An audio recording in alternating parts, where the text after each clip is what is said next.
بسبب أحداث العنف الموجودة في مدرجات ملعب ماراكانا. يضطر لاعب المنتخب الأرجنتيني للذهاب وأيضا لاعب المنتخب البرازيلي لتهدئة الجماهير قبل انطلاقة هذا اللقاء. لا ننسى أن آخر مباراة جمعت بين الفريقين في تصفيات كأس العالم توقفت بعد مشاكل صاحبت ذلك اللقاء ولم تقم بعد ذلك.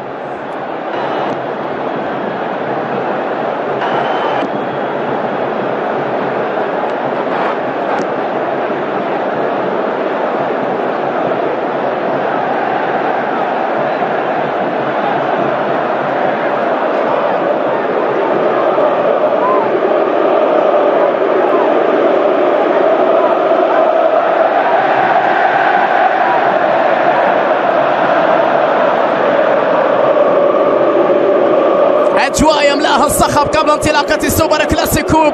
لاعبو المنتخب الأرجنتيني والبرازيلي يذهبون إلى المدرجات من أجل تهدئة المشجعين في لقطة مثيرة للغاية يضطر من خلالها نجوم المنتخب الأرجنتيني.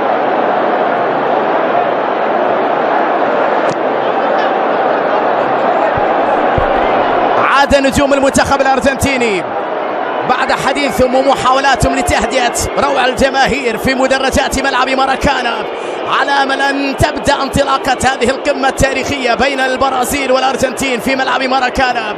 وبالتاكيد كانت العنوان الاول في احداث هذه القمه الصخب الجماهيري الكبير والعنف في هذه الليله قبل انطلاقه المباراه بدقائق بسيطه. اضطر من خلال ذلك افضل لاعب في العالم والمتوج مؤخرا بالكره الذهبيه الثامنه في تاريخه ليونيل ميسي للذهاب الى المشجعين من اجل امتصاص حماسهم. يبدو أن ليونيل غير راضي عن هذه الوضعية ولا يريد أن يلعب في هذه الأجواء، لذلك يقود هذه المسيرة، يترك أرضية الملعب، يذهب إلى غرفة الملابس.